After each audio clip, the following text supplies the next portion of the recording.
방향이 있으면 방황하지 않는다. 방향이 있으면 방황하지 않는다.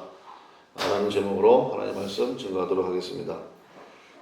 우리 베트남 선교 준비 모임은 7시에 우리 시작하도록 하겠습니다. 그래서 예배 끝나고 우리 개별적으로 기도하시다가 7시에 모이도록 하겠습니다.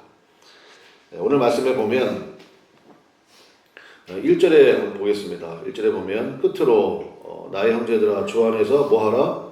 기뻐하라. 그러니까 기쁨을 굉장히 강조하고 있고 기쁨을 명령하고 있습니다. 계속해서 기뻐하라고 요구하는 이유가 뭐냐? 방향을 잘 잡았기 때문이라는 것입니다. 많이 들어보셨죠? 속도와 방향이 다 중요합니다. 그런데 우선순위를 따진다면 당연히 방향이 먼저일 것입니다. 방향을 잃은 속도는 의미가 없잖아요. 근데 또 방향을 잘 잡았어요. 그런데 방향을 너무너무 잘 잡았는데 속도를 내지 않아요. 가만히 있어. 그것도 의미가 없지 않습니까? 그래서 속도와 방향 둘 다 중요하다. 근데 방향이 우선적으로 잡혀야 된다. 방향만 잘 잡으면 글쎄 저는 잘 모르겠어요. 좀 천천히 가더라도 결국은 도달하게 되지 않나. 또 가다 보면 또 가속이 붙기도 하겠죠. 꼭 사도 바울이 우리 빌립보 성도들한테 지금 그 얘기를 하고 있다는 것입니다. 주 안에서 기뻐하십시오. 왜요? 방향을 잘 잡았기 때문에. 그 방향으로만 계속해서 가라라는 이야기입니다. 그래서 그런 권면이 계속 나오거든요.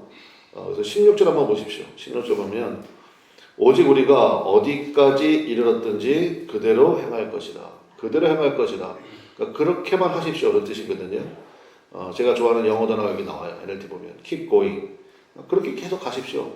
방향을 잘 잡았으니까. 그래서 기뻐하라는 것입니다. 그러면 오늘 말씀에서 두 가지 살펴보겠는데 첫 번째 방향을 잃은 자들의 예가 나와요. 어떤 자들이 방향을 잃은 자들인지. 두 번째 그러면 옳은 방향은 어떻게 해서 잡는 것인지. 그 두 가지를 살펴보도록 하겠습니다. 첫 번째 방향을 잃은 자들의 예가 나오는데 그게 2절입니다. 2절 우리 한번 같이 읽어보겠습니다. 시작. 계들을 삼가고 행악하는 자들을 삼가고 몸을 상해하는 일을 삼가라. 여기서 삼가라는 것은 조심하라는 뜻입니다. watch아웃이거든요. 근데 개들을 삼가하라. 이게 뭘 얘기하는 걸까요? 정말 개를 얘기하는 걸까요? 그게 아니고 그러니까 육체의 할례를 주장하는 사람들 얘기하는 거예요. 육체의 할례를 주장하면서 즉 외적인 것을 추구하는 새벽에 좀 죄송하긴 한데 개 같은 사람들이 있다는 거예요. 그런 사람들을 조심하라는 겁니다. 이게 되게 세게 얘기한 거라고요. 왜 이렇게 세게 얘기할까? 그래야지 안 잊어버릴 거 아니에요. 그래서 그런 의미를 가지고 한번 보시면 개들을 그러니까 그렇게 육체의 할례를 주장하는 사람들을 조심하고 그 사람들은 이제 행악하는 자들 결국 이제 외적인 것을 육체를 중요히 여기니까 그 다음에 이제 몸을 상해하는 일 할례가 그거잖아요. 남자의 신체 일부를 이렇게 베어내는 거 아닙니까? 그런 사람들을 조심하라는 것입니다. 방향을 잃은 자들이라는 거예요. 계속해서 이제 빌립보 지역에도 예수님도 믿지만 율법도 지켜야 돼. 이거 계속 요구하는 자들이 있었다는 것을 알 수 있죠. 또 하나 방향을 잃은 자들이 어디 나오면 18절을 보겠습니다. 18절. 한번 같이 읽어보겠습니다. 시작. 내가 여러 번 너에게 말하였거니와 이제도 눈물을 흘리며 말하노니 여러 사람들이 그리스도의 십자가의 원수로 행하느니라.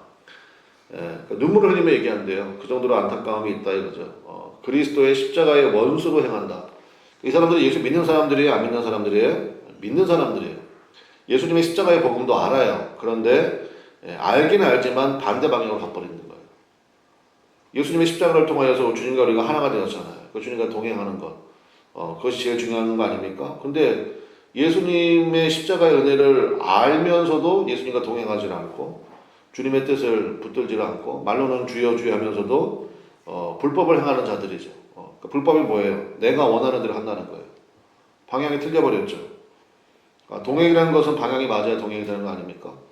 근데 말로는 주님이라고 부르면서도 그분이 정말 내 주님이 아닌 거죠. 내 육신이 주인이고 내 주장이 주인이고 내 판단이 주인이고 그러니까 방향을 잃은 자들. 그래서 눈물을 흘리며 내가 얘기한다. 그런 얘기를 한다라는 것입니다.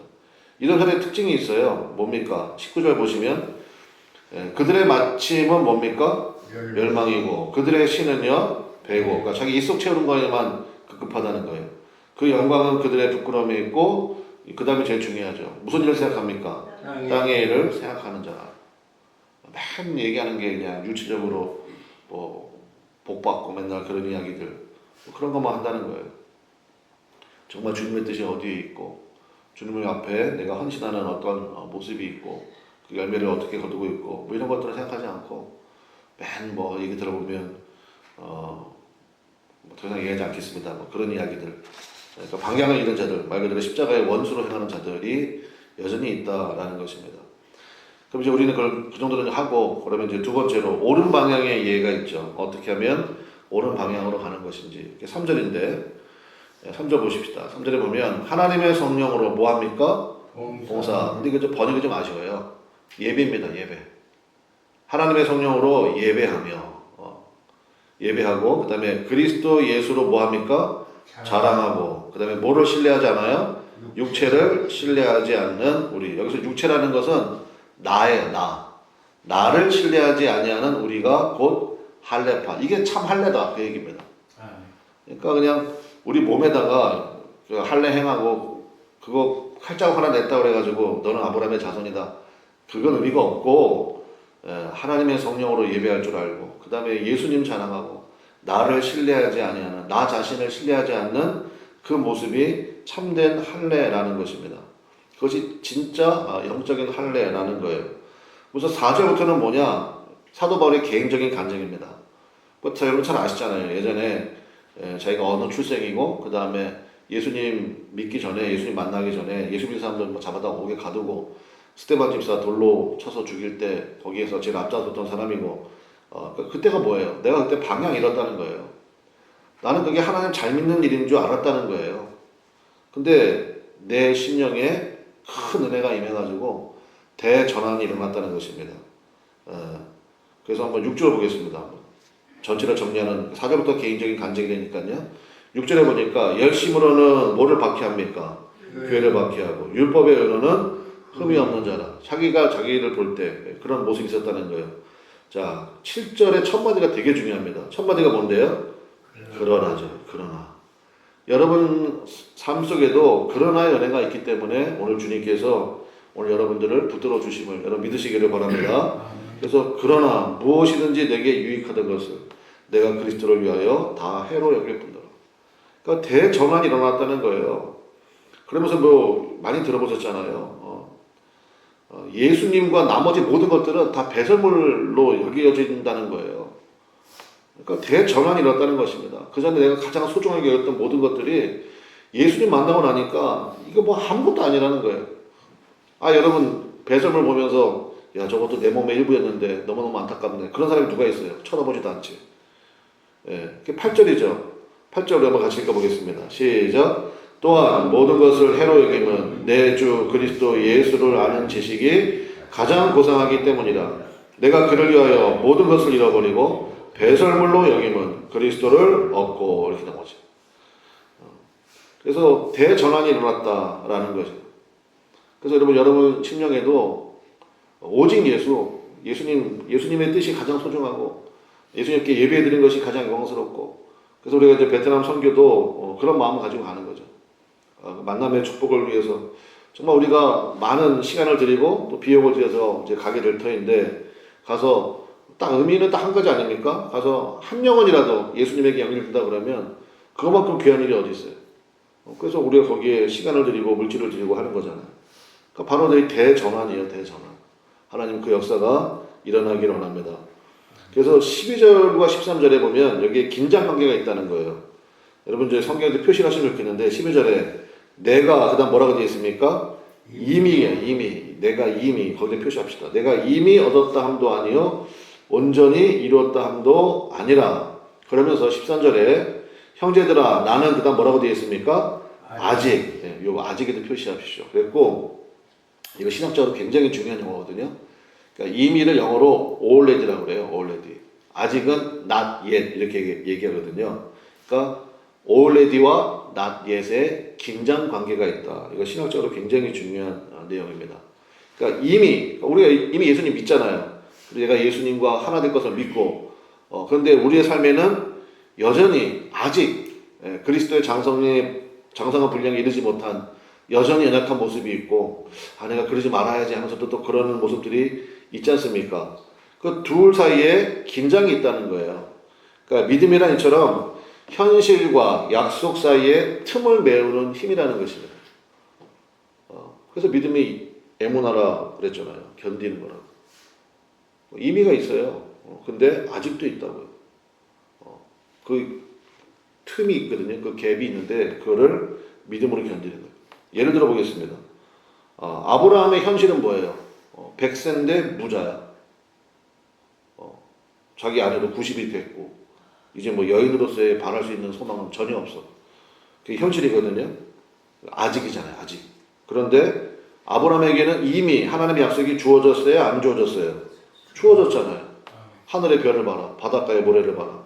네 자손을 이렇게 번성시킬 거다. 그러니까 하나님의 약속은 이미 주어졌는데 그런데 아직 무자하다고요. 그 갭이 있죠. 그 갭을 메우는 게 그게 믿음이라고요. 근데 아브라함도 처음에 몰랐잖아요. 몰라가지고 뭐 그 중간에 하갈 몸종 통해 가지고 씨를 번성시키려고 했다가 그것 때문에 좀 문제 생기고 뭐 이런 일이 벌어지지 않았습니까? 그러니까 성경 보면 다 그런 내용이에요. 하나님 먼저 우리에게 약속을 주십니다. 그게 임의거든요. 근데 약속이 당장 이루어져요, 안 이루어져요? 안 이루어지죠. 그러니까 아직이에요, 아직. 그러니까 그 사이에 뭐가 필요해요? 여러분의 믿음이 필요하다고요.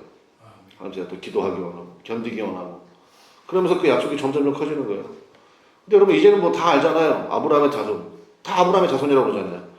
뭐 종교적으로 따지면은 이슬람까지 포함해가지고 전부 다 아브라함 뭐 저는 읽어보진 않았지만 코란경에도 그 내용이 있다고 그러대. 아브라함을 믿음의 조상으로 고백하는. 그래서 여러분 이슬람에 대한 선교는요 제가 보기엔 간단한 것 같아요. 브라더십으로 접근해야 돼요. 형님으로 모셔야 돼.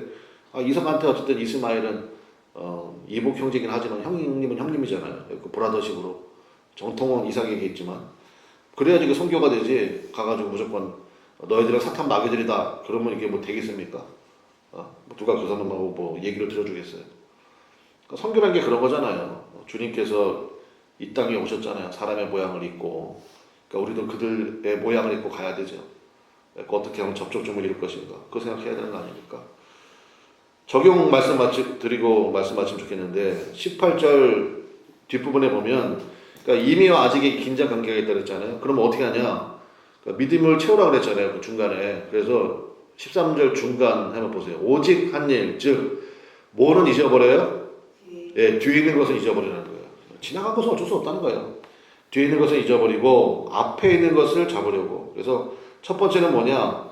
과거는요 믿음과 감사함으로 그냥 수용하는 겁니다. 내가 그때 그러지 말았어야 되는데 맨날 그거 그냥 붙잡고 그거 그냥 꽃감 빼먹듯이 계속 그냥 그거 묵상하고 그러지 말라는 거예요. 우리 한번 따라하겠습니다. 지난 과거는 믿음과 감사함으로.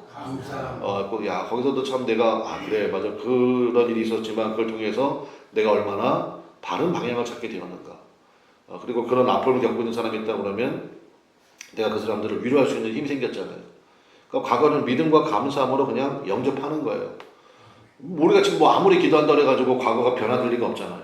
그러니까 과거에 얽매이지 말라라는 것입니다. 이거 제일 잘하는 사람이 누구라고 그랬어요? 요셉이라고 그랬죠? 요셉 해석의 능력이 있잖아요. 형님들 어때 그때 나를 그 구덩이에 던지셨나요? 사람인가요?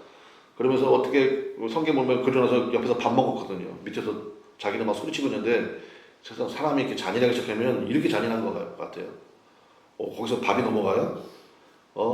남의 눈에 눈물 나면 당신들 눈에는 피눈물 날 줄 알아요. 역시 하나님의 공의는 살아있어요. 이거 보세요. 내 꿈이 이루어졌죠. 당신들 전부 다 내 앞에 무릎 꿇었잖아요. 여봐라 이것들 다 구덩이에 집어넣어라. 그렇게 하지 않았다고요. 뭐라고 얘기했습니까? 하나님께서 나를 먼저 보내셨대요. 해석이 다른 거예요. 해석이. 그래서 고맙다고. 당신들이 팔아줬으니까 내가 지금 여기 이 자리에 왔지. 안 팔아줬으면 내가 이 자리에 어떻게 오냐고. 그래서 당신들도 하나님의 통로였다고. 내가 당신들과 당신들의 자손들을 배불리 먹일 거라고. 내가 은혜 당연히 갚아야 되지 않겠냐고. 완전히 다르죠. 완전히. 그래서 해석의 능력이 있어야 된다는 것입니다. 말씀이 그래서 중요한 거고. 그 다음에 14절 같이 읽어보겠습니다. 시작. 표대를 향하여 그리스도 예수 안에서 하나님이 위에서 부르신 부름의 상을 위하여 달려가노라. 예, 뒤에 것은 어떻게 한다고요? 잊어버리고 그 다음에 뭐를 향하여? 표대를 향하여. 예수님께서 내게 주신 사명이 있잖아요. 여러분 각자마다 주신 사명이 있지 않습니까? 예, 그거를 향해서 달려간대요. 속도가 붙었다 얘기죠. 그러니까 방향 잡았다. 그럼 이제는 뭐 속도만 내면 되겠네 그 얘기잖아요. 그래서 달려간다. 예, 달려간다. 그래서 뭐 사람이 뭐 계속 달릴 수 있나요? 근데 그 정도로 열심을 내겠다. 그럼 우리가 기도해야 될 제목이라고 생각합니다. 하나님, 제가 이제 달려갈 수 있는 속도가 임하기를 원합니다. 그러면 기도하십시오. 말씀의 결론 맺겠습니다. 예수님이 뭐라고 말씀하셨냐면 예수님이 이렇게 말씀하셨어요. 내가 곧 길이다. 야, 나는 그거보다 더 큰 복음은 없는 것 같아요. I am the way. 내가 곧 길이야. 그럼 무슨 얘기예요? 낭비가 없죠? 예수님이 길이잖아요. 방황할 게 없잖아요. 예수님만 쫓아가면 되네. 그러니까 내가 곧 길이다. 어디로? 하나님께로 가는. 유일한 길이 예수님밖에 없어요. 그러니까 예수님과 동행만 하면 되는 거예요. 세상에 그거보다 편한 게 어디 있어요? 여행 가보신 분들 알겠지만 그 가이드랑 같이 가는 여행이 있습니다. 그래서 수준 떨어지는 가이드를 만나면 좀 기분이 나쁘긴 하지만 정말 베테랑 중에 베테랑 만나잖아요. 그러면 정말 그렇게 은혜로울 수가 없어요. 너무너무 편안하고요. 가이드가 일로 오세요. 그걸로 가면 되고 여기서 주무세요. 거기서 자면 되고 여기서 밥 먹으세요. 여기서 제일 맛있는 곳이에요. 그러면 밥 먹고 또 할인도 엄청 해줘. 여기서 이렇게 사진 찍으세요. 그러면 사진이 이렇게 나와요. 너무너무 좋죠. 뭐. 걱정할 거 아무것도 없죠. 예수님이 우리의 베스트 가이드인 줄로 믿습니다. 그래서 예수님이 그러잖아요. 내가 곧 길이라고. 우리 주님과 동행하는 거 이거 하나만 딱 붙들고 가면 돼요. 우리는 하늘에 속한 자들입니다. 그래서 하늘의 것을 추구하고 주의 영광에 입에 있기 때문에 이거 뭐 하나만 읽어보고 마치죠. 20절 20절 여기도 또 그러나로 시작하네요. 그러나 그러니까 땅에를 생각하는 육체에 있는 사람들과 다르게 그러나 우리 20절 그러나부터 읽어봅시다. 시작. 그러나 우리의 시민권은 하늘에 있는지라 거기로부터 곧 하는 자 곧 주 예수 그리스도를 기다리노니. 아멘. 우리의 시민권은 하늘에 있습니다. 마침내 주님 만나게 될 줄로 믿습니다. 그러므로 오늘도 주님께서 내게 주신 삶 가운데 이미와 아직의 차이가 있다. 거기에 믿음을 채우십시오. 그리고 표대를 향하여 달려나가는 우리 복된 그나마 아래 성도들 다 되시기를 주님의 이름으로 간절히 축원합니다. 네, 기도하겠습니다. 우리 주여 한번 부르고 하나님께 간절히 기도합시다. 하나님, 이 믿음 붙들게 하여 주옵시고 하나님 마침내 주님의 영광에 이르기까지 오직 주님을 향하여서 달려가는, 그래서 좀 속도를 위해서 기도하면 좋겠어요. 하나님 이제 방향 잘 잡았으니까 달려갈 수 있도록 달려가려면 이제 뭐 이상한 것들 다 정리해야 되겠죠. 꼭 주님 앞에 달려가는 믿음 되어지기 원합니다. 다 같이 주여 한번 부르고 간절히 기도하겠습니다. 주여, 하나님 아버지 역사하시고 인도하여 주셔서 하나님 아버지 이제는 달려가는 믿음 되어지기를 원합니다. 주를 향하여서 하나님 아버지 그 믿음 가지고 동행하는 믿음으로 하나님 아버지